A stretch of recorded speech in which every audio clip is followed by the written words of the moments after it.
Boa tarde a todos e a todas. Muito obrigado pelo convite.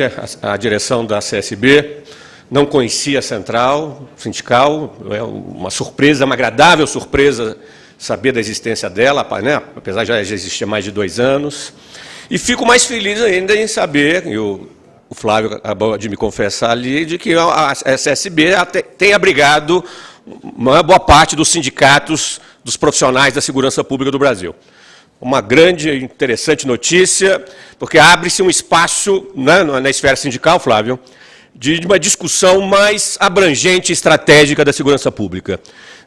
Eu gostaria muito que a CSB oferecesse esse espaço que se extrapolasse das demandas corporativas, que são importantes, mas o desafio da segurança pública do Brasil extrapola quaisquer interesses corporativos que vocês representam.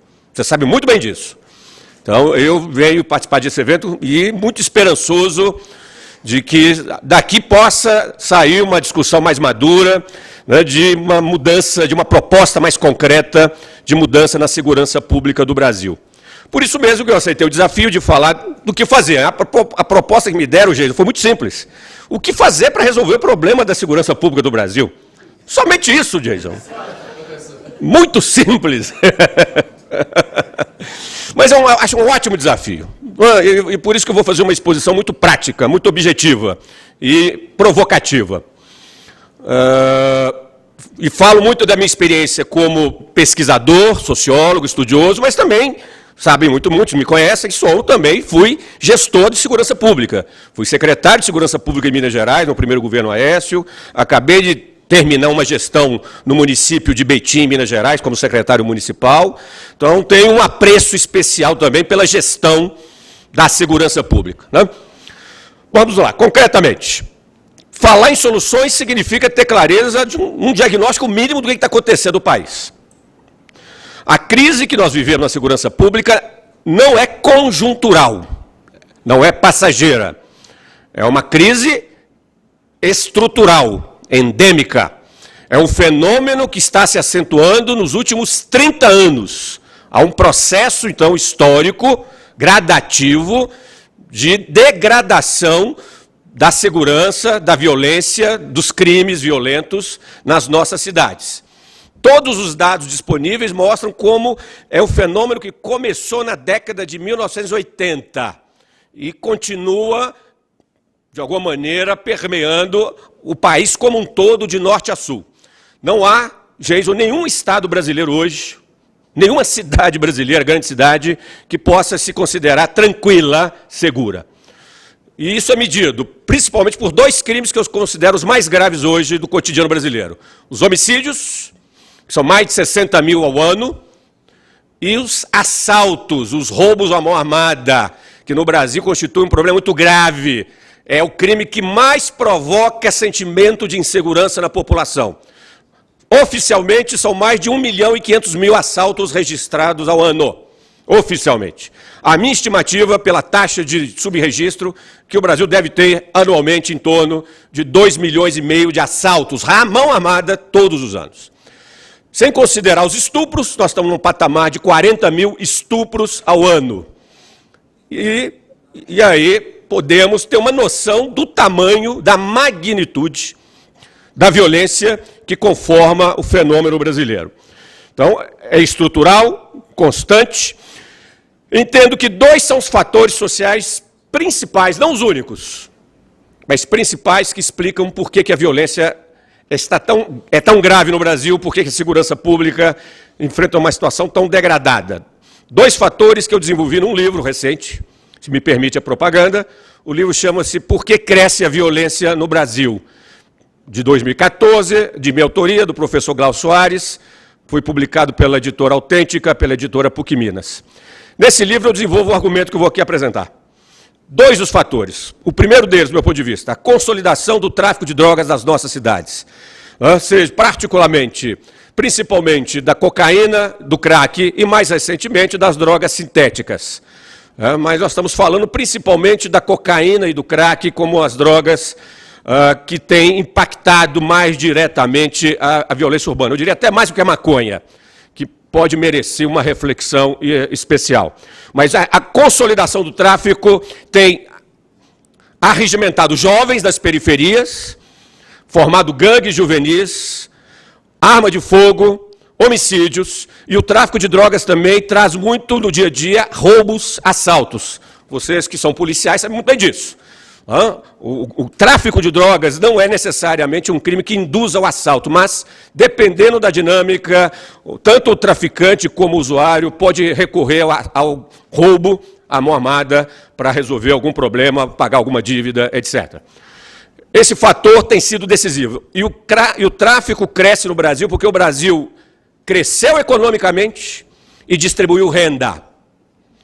Ao contrário do que muita gente diz, que o Brasil, a violência cresceu porque a pobreza cresceu. É uma inverdade. A pobreza diminuiu no Brasil nos últimos 30 anos. O Brasil distribuiu renda. O Brasil melhorou os indicadores sociais. O Brasil melhorou os indicadores educacionais. A exclusão social diminuiu no Brasil nos últimos 30 anos. Isso explica, em boa medida, por que o tráfico cresceu no Brasil. O tráfico acompanha não a pobreza. O tráfico acompanha a riqueza, acompanha o dinheiro. Tráfico é negócio, é atividade econômica. Então é muito fácil entender por que o comércio e o consumo de drogas cresceu. Então o Brasil não é mais um ponto de exportação de drogas, o Brasil se tornou um grande ponto de consumo de drogas. Vamos ter clareza desse fenômeno. Segundo, a extrema impunidade que vigora no país. E a impunidade medida pela baixa severidade da legislação, a legislação penal brasileira em vários crimes é branda, inegavelmente branda. E, segundo, a baixa capacidade que o sistema de justiça criminal, o sistema de segurança tem de fazer valer a lei. De maneira geral, com as devidas ressalvas, o sistema policial brasileiro é muito ineficiente, previne pouco crime, investiga pouco crime, a justiça é muito lenta. Os dados que nós temos recentes, Jason, é de que um homicídio no Brasil demora, em média, 9 anos para ser julgado. Pesquisas coordenadas pela professora Ludmila Ribeiro, Flávio, da Federal, que eu considero a principal especialista desse assunto no Brasil, 9 anos, em média. Isso é impunidade. Um país que tem 60 mil homicídios ao ano e demora 9 anos para julgar, em média, um homicídio, qual é a mensagem que o aparato estatal está dando para a sociedade? Vale a pena matar. O custo de matar no Brasil é baixo. O custo de roubar no Brasil é baixo. Porque as investigações de roubo no Brasil não chegam a 5% do que é registrado pela polícia. 5%. Do que se consegue de abrir de inquérito, do que se consegue identificar de responsabilidade pelos assaltantes que são contumazes no dia a dia. Então nós estamos falando de um sistema subprisional, que nós conhecemos bem, com gravíssimas deficiências. Então a impunidade medida pela baixa severidade da punição e pelo alto grau de incerteza da punição são fatores decisivos que explicam por que se mata tanto no Brasil, por que se estupra tanto no Brasil, por que se rouba tanto no Brasil. E por que também se corrompe tanto no Brasil? Se a gente quiser acrescentar o crime de corrupção. Então, nós temos o Estado de Direito do Brasil é frágil. O aparato de segurança pública é ineficiente. E o tráfico de drogas do bojo incorporou-se à sociedade brasileira. Então, esses os argumentos que, do meu ponto de vista, explicam por que, em boa medida, das mazelas que nós estamos enfrentando. O que fazer, então, diante dessa realidade? Eu entendo que são 3 as dimensões de ações que nós temos que adotar. Primeiro, precisamos que efetivamente o governo federal assuma a coordenação de um Plano Nacional de Segurança Pública, para valer, não só no discurso, não só na retórica, algo concreto. E no caso brasileiro, Jason, infelizmente a gente não tem como delegar apenas aos governos estaduais, dado que os governos estaduais no Brasil estão sem saber o que fazer. Os governadores brasileiros estão absolutamente impassíveis diante da violência, sem ter noção de que medidas adotar, que tipo de políticas investir, além da falta de dinheiro. Então, Primeiro, um plano nacional, que eu vou depois destacar o que eu entendo por isso. Segundo, precisamos fazer mudanças na legislação penal, inegavelmente. E também no Código da Criança e do Adolescente, no Estatuto da Criança e do Adolescente. Entendo que devemos fazer essa mudança para alguns tipos de infração. Terceiro, precisamos fazer mudança constitucional. Precisamos mudar o arranjo institucional da segurança pública no Brasil. Mas isso aí que está. Eu entendo que o que fazer envolve medidas de curto prazo, de médio prazo e de longo prazo. Não dá para eu esperar mudanças constitucionais, porque elas não vão acontecer em curto prazo no Brasil. E nós vamos falar sobre ela. E a principal que eu entendo é a mudança do sistema policial brasileiro, que se encontra absolutamente esgotado. Eu estou convencido disso. Entendo que o nosso modelo de polícia civil-militar, mais do que isso, não é civil-militar, é modelo polícia ostensiva, polícia investigativa, não dá mais certo. Não dá mais certo, isso é um foco crônico de ineficiência, né? Um foco crônico de impunidade. Bom, são os três, então, as dimensões do que fazer. Política pública imediata, mudanças na legislação penal, que envolve mudanças legislativas do Congresso Nacional, de médio prazo, mudanças constitucionais, que envolvem discussões e um consenso que vai se construir no médio e longo prazo. Bom, concretamente, o que eu entendo tem que ser feito? Na área da política pública. Primeiro, o Ministério da Justiça tem que assumir a liderança. O plano do atual ministro, do ministro Alexandre Moraes, que foi para o Supremo, é um plano razoável, eu diria que é um bom começo, mas é muito genérico, excessivamente abrangente, não tem definição clara de ações e de projetos, e pior, não tem definição de dinheiro. A primeira decisão política que tem que ser tomada nesse país, Flávio, é quanto nós vamos investir em segurança pública nos próximos 10 anos. E eu estou falando, 10 anos, nós temos que trabalhar no mínimo com uma perspectiva de 10 anos. Não dá para ter resultado consistente antes disso. Você não consegue reduzir violência de forma clara e consistente em 1 ano, 2 anos, não. O Brasil, a nossa situação hoje é tão grave que nós precisamos pensar, então, numa década. E aí o governo federal tem que tomar uma decisão política, junto com a nação, com nós brasileiros. Quanto do orçamento nós vamos destinar à segurança pública? E aí segurança pública envolve as polícias, envolve o sistema prisional, envolve o sistema socioeducativo, é óbvio. Eu não estou falando só das polícias. É todo investimento que nós vamos fazer numa política nacional. Uma perspectiva de 10 anos. A minha estimativa, só para o sistema prisional, o Brasil precisaria de pelo menos 10 bilhões de reais nos próximos 10 anos. Pelo menos no sistema prisional. Para abrir novas vagas e para melhorar o custeio e a manutenção das nossas unidades prisionais. Para as ações de polícia, de prevenção, não é mesmo na área judicial, o Brasil talvez, por baixo, fazendo uma especulação, nós precisaríamos definir 15 bilhões, de 15 a 20 bilhões de reais para os próximos 10 anos. Talvez uma média de 2 bilhões de reais ano. Quem vai gastar esse dinheiro? União, Estado, município. O modelo mais adequado e mais eficiente é transferência fundo a fundo. Nós vamos acabar com esse modelo de ter que mandar projeto para Brasília analisar projeto, para depois soltar o dinheiro. Na burocracia pública brasileira, Geiso, isso não demora menos de 2 anos. Os ritos burocráticos do Brasil são extensivos. A melhor forma mais prática é o orçamento federal ser definido para a segurança e, a partir de uma definição de prioridades, parte desse dinheiro vai ser repassado para fundos estaduais de segurança e para fundos municipais de segurança pública. E os estados e municípios é que vão gastar o dinheiro de acordo com diretrizes nacionalmente definidas. A saúde faz isso, a educação faz isso, funciona. E por que não vai funcionar na segurança pública?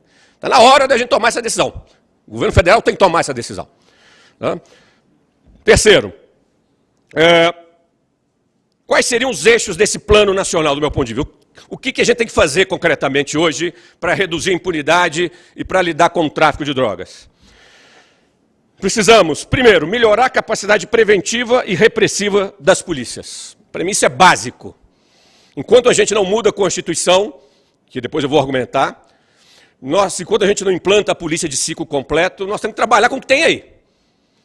né? Nós temos que trabalhar com as duas polícias, cada uma atirando para um lado, cada uma atuando com uma lógica própria. Paciência, é o que a gente tem. Como é que eu posso fazê-las trabalhar minimamente conjunta? Eu gosto muito de uma experiência que está sendo relativamente bem sucedida no Ceará e no São Paulo, que é um mecanismo de premiação de resultados por metas policiais alcançadas.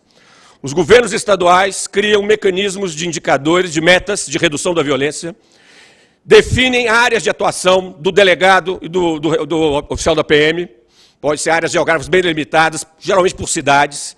Metas de redução de homicídios, de assaltos, de estupro são definidas periodicamente, semestralmente. Se as metas são alcançadas, todos os policiais ganham um bônus, um valor adicional, ganham uma gratificação. Que no estado do Ceará está até chegando, talvez, em alguns casos, até um 14º ou um 15º salário. É um rendimento bastante razoável. Por que eu gosto dessa metodologia? Porque eu entendo que é a metodologia mais prática, menos teórica e mais objetiva de induzir que na ponta delegado e PM, o oficial da PM trabalhem juntos.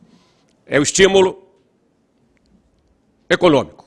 Não há doutrina teórica que vai convencer essas duas polícias a trabalharem juntos no Brasil. Então, precisamos de algum tipo de estímulo bem prático, bem objetivo. E essa metodologia tem funcionado, eu conheço bem como é que está funcionando, o governo do Ceará tem implantado, São Paulo há pouco tempo fez, o Rio de Janeiro tentou fazê-lo, mas infelizmente pela crise fiscal não funcionou. Me parece uma boa, é um tipo de projeto que pode ser adotado e financiado com recursos federais, tranquilamente. No que diz respeito a uma outra área aqui do Plano Nacional, o Brasil precisa definitivamente lidar com o tráfico de drogas de uma maneira que não seja do enfrentamento. O Jason chamou bem atenção para isso, os americanos, a polícia americana aprendeu isso. E a gente, eles perceberam isso, e nós também temos que perceber isso. Essa lógica do nós contra eles, né? Nós matamos 5 e perdemos 2 nos enfrentamentos, nos tiroteios cotidianos, né? Nas ocupações de favelas. Isso não reduz violência. A cada traficante morto, outros 2 aparecem. Quem lida na periferia das cidades brasileiras sabe muito bem disso. O tráfico tem uma capacidade enorme de renovar seus quadros, pelos ganhos econômicos. Precisamos de um projeto nacional de prevenção social. Política de prevenção, para valer, com dinheiro. Um projeto de abrangência nacional, de escala, que não vai atender 10 jovens, Flávio. Nós precisamos ser audaciosos, meu irmão. Nós precisamos de um plano que atinja 500 mil, 1 milhão de jovens na faixa etária de 12 a 17 anos. É nessa faixa etária que o tráfico recruta em boa medida seus quadros. E é possível adotar um plano, um projeto concreto envolvendo a sociedade civil, envolvendo a comunidade, né? Uma parceria do poder público com a comunidade, envolvendo o empresariado, aumentando a capacidade de inclusão de jovens residentes em áreas de pobreza e de miséria. São esses jovens que geralmente abandonam as escolas aos 13, 14 anos, são eles que o tráfico recruta. É aí que a gente tem que atuar. Não adianta a gente ficar pendendo esses meninos e colocando presos, porque isso não tem dado resultado nenhum. Nenhum. Prevenção social para valer, de forma séria, consistente, coisa que nós não fizemos. Coisa que o plano do ex-ministro Alexandre de Moraes não considerou. Então, política de prevenção social primária, focada nos adolescentes de 12 a 17 anos. Foco, objetividade, dinheiro, capacitação técnica. É dessa maneira que se faz prevenção. Terceira linha de atuação da política nacional. Ampliar, investir no aumento tanto de vagas no sistema prisional quanto no sistema socioeducativo. Nós temos um déficit de vagas nos 2 sistemas que é muito grande. Precisamos não só ampliar vagas, mas precisamos qualificar profissionais. Precisamos comprar equipamentos básicos nessas unidades. Quem percorre as unidades prisionais brasileiras, quem conhece, como eu conheço em boa medida, vocês conhecem também, o sistema socioeducativo, sabe que o que falta em boa medida na nossa realidade é o básico do básico. Nós não precisamos, muitas vezes você tem uma unidade prisional, Jason, com esgoto correndo, céu aberto. O governo não investe para resolver esse problema. Celas depredadas. agentes penitenciários sem equipamentos básicos de trabalho. Você não tem cursos de qualificação, você não tem procedimentos técnicos, protocolos de ação definidos. Você não tem um investimento nos bloqueadores celulares, você não investe nos scanners para evitar... Né? Básico, meu Deus do céu. Scanner para evitar visita vexatória. Isso não custa caro. E por que a gente não faz o básico, com feijão com arroz? É isso que nós precisamos fazer na área prisional e na área socioeducativa. Fazer o básico, para que o sistema comece a funcionar minimamente bem. Para isso precisamos de dinheiro. E, por fim, uma diretriz que envolve articular polícia, Ministério Público e Judiciário. Gosto muito da ideia que o Jason apresentou aqui, da experiência norte-americana, da ideia de task force, das forças-tarefas. Fazemos muito pouco isso no Brasil. Estamos vendo como isso funciona agora na Lava Jato. A Lava Jato é a maior e melhor experiência de task force que o Brasil já realizou em toda a sua história para lidar com o crime de corrupção, crime do colarinho branco. Polícia Federal, Receita Federal, Ministério Público Federal, Judiciário, outras agências de inteligência. Olha o resultado. Por que a gente não pode fazer a mesma coisa para lidar com o crime do PCC? Por que a gente não faz a mesma coisa? Por que a gente não faz a mesma coisa para lidar com o problema das milícias no Rio de Janeiro? Por que o Brasil não faz a mesma coisa para lidar com as quadrilhas que estão assaltando os bancos das nossas cidades do interior? Quadrilhas sofisticadas, muito armadas. E deixa para o delegado da cidade querer resolver o problema. Por que a gente não trabalha com a ideia de força-tarefa? Junta esforços, põe as agências para trabalhar de forma integrada, compartilha informação. Isso não vai custar muito dinheiro. Isso é planejamento, isso é gestão. Traz o promotor para ajudar. Isso é fundamental. Eu diria que são as linhas gerais de um plano nacional que o Brasil devia adotar. Só isso não vai bastar. Nós precisamos mudar a lei. Vou concordar com o que muitos pensam. O que implicaria de mudar, do meu ponto de vista? Mudar algumas questões do direito penal brasileiro. A penalização de homicídio no Brasil é muito branda.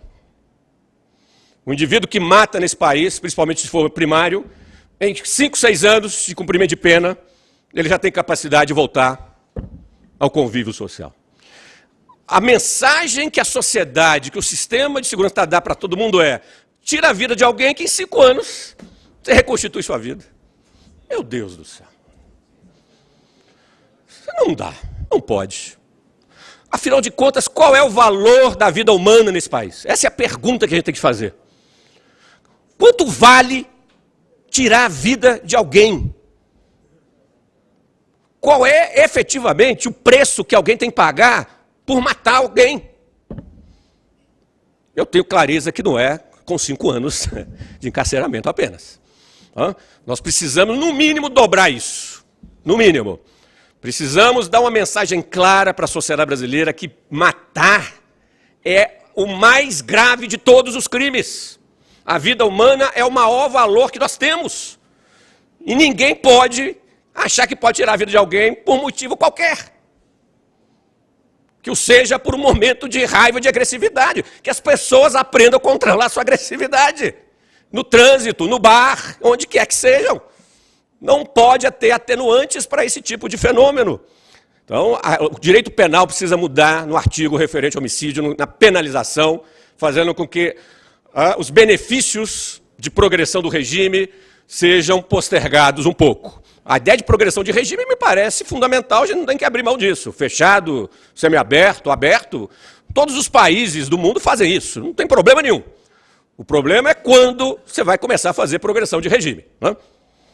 Segundo, o crime de receptação no Brasil é praticamente não apenado. Vocês que lidam, muitos conhecem a realidade. É um crime que pode nem dar flagrante, geralmente, você pode pagar fiança. Quando condenado, muitas vezes é uma pena alternativa pela legislação brasileira, se não me engano, até 4 anos, 4 e pouco. Dado o problema do roubo nesse Brasil, uma das maneiras mais práticas de diminuir roubo é atuando sobre a receptação. Só que raramente as polícias brasileiras atuam sobre a receptação. E um dos motivos é que receptador é preso de manhã e à tarde está na rua. Aí não dá. Aí não funciona. Receptador dependendo da gravidade, tem que ser preso em flagrante e ficar preso. A pena para ele tem que aumentar. Precisamos aumentar a penalização para porte ilegal de arma, ao contrário de que muitos defendem no Brasil, o fim do Estatuto do Desarmamento. A minha defesa é ao contrário, nós temos que endurecer o Estatuto do Desarmamento. Porque hoje, pela decisão do Supremo de 2007, quem é pego com arma de fogo na rua, em via pública, e não tem o porte, é crime afiançável. Não fica preso. O Estatuto morreu depois que essa decisão foi tomada pelo Supremo. O maior problema da arma de fogo não é a arma dentro de casa, é a arma na rua, é o porte que é o problema. É aí que a legislação tem que ser dura, tem que dar prerrogativa para um policial que está fazendo uma blitz, identificou a arma, mão no indivíduo. Não tem o porte, é criminoso, tem que ficar preso. Porque nesse país a vida humana tem que valer alguma coisa. Então, não é acabar com o Estatuto, é o contrário, eu sou completamente contrário à visão da bancada da bala. Está completamente equivocada na forma de entender o problema brasileiro. Nós precisamos ser mais duro na repressão ao porte de arma. E entendo que, por último, podemos e devemos fazer mudanças constitucionais. Aí eu vou fechar minha fala. As mudanças constitucionais do artigo 144. Quais são as mudanças que eu entendo que têm que ser feitas? A primeira e mais importante delas, implantar a polícia de ciclo completo no Brasil. Acabar com a dualidade polícia ostensiva, polícia investigativa. Chega, não funciona mais. Discurso de integração não consegue mais, nenhum governador tem mais controle das suas polícias. As polícias se autonomizaram num nível tal do controle político que dificulta qualquer política pública. E as disputas corporativas entre oficiais e delegados está chegando a um nível de irracionalidade absurda na atualidade brasileira. O interesse público está há décadas do debate corporativo entre delegados e oficiais das PMs. É hora do interesse público vir à tona. Não dá mais para os interesses dos delegados, dos oficiais prevalecerem. Nós precisamos de uma polícia que faça o ostensivo e o investigativo. E eu estou cada vez mais convencido que a Constituição deve instituir uma única polícia por Estado. Nós temos que unificar as duas polícias estaduais. É o que cada vez mais me convenço. Não gosto dessa proposta de ciclo completo estar em vigor, porque a que está sendo discutida interessa apenas a PM. É uma proposta, se me desculpem a provocação, uma proposta oportunista da PM. Não dá para uma querer destruir a outra. O desafio é pegar o que tem, unificar, juntar esforços, juntar equipamentos, uma única polícia por Estado de ciclo completo. A Polícia Federal já é uma polícia de ciclo completo. Alguém fez uma pergunta ao Geison, não sei se valeria a pena dividir as competências da Polícia Federal, Geison. Eu compreendo o seu argumento, mas eu fico com muito medo no Brasil. Quanto mais a gente cria polícia no Brasil, Geison, mais elas brigam entre si. Eu fico com muito medo. É como se tivesse uma encruzilhada, né? Se você também cria uma agência só, você empodera demais a polícia. A capacidade de controle sobre ela diminui. Mas eu estou convencido que na realidade brasileira é o preço que a gente tem que pagar. Eu acho que a Polícia Federal funciona bem, as prerrogativas constitucionais dela estão bem definidas. O que nós podemos fazer é dar o ciclo completo para a Polícia Rodoviária Federal, que hoje é só ostensivo, e a Polícia Rodoviária pode passar a ter também a capacidade de elaborar inquéritos dos crimes ocorridos nas rodovias federais sobre a competência dela. Não vejo problema nenhum. Eu acho que isso não vai melindrar, e não devia melindrar, a Polícia Federal ou qualquer outra polícia estadual. Isso poderia ser facilmente instituído. Então, você teria polícias de ciclo completo em cada estado, a Polícia Federal com ciclo completo, a Polícia Rodoviária Federal de ciclo completo. Seria fundamental, do meu ponto de vista, instituir no A144 a Força Nacional de Segurança Pública, que muitos criticam, mas eu entendo que ela é fundamental. Sem a Força Nacional de Segurança Pública, os governadores estariam rendidos, perdidos. O problema da Força Nacional é a forma que ela existe, ela é baseada em cessão voluntária de governadores, não é um bom modelo. Eu defendo o modelo de que a Constituição define uma força com quadros permanentes recrutados mediante concurso público, o governo federal tem que constituir a sua Força Nacional, com seus policiais, nos seus quartéis, nas suas unidades, e com atribuição subsidiária de apoio aos governadores em situação de crise da segurança pública. A vantagem disso, não precisaríamos mais do Exército para situações de desordem. Não precisaríamos mais das Forças Armadas ficar atuando em greve de polícia, porque você teria uma instituição federal, concursada, permanente, exclusivamente para isso. Uma força fundamental para garantir apoio aos governadores. Outra mudança que entendo fundamental no artigo 144 é finalmente considerar as guardas municipais polícia ostensiva municipal. Isso tem que estar escrito lá. A Lei 13.022 não basta. Está sujeito a uma série de questionamentos hoje no Supremo. Então, se a gente quer fazer valer, que a guarda municipal seja reconhecida como polícia municipal ostensiva. E eu acho que a gente pode até avançar, inclusive, dar à guarda municipal, dependendo da discussão, a prerrogativa de fazer TCO, por que não? Isso vai aliviar muito a atividade policial porque interessa. Homicídio, roubo, estupro, furtos muito contumazes. É esses os crimes que estão atormentando a população brasileira. É essa que tem que ser a prioridade da polícia brasileira. É por aí que a polícia tem que atuar. Ficar brigando por TCO. Para que quem vai fazer TCO, Flávio?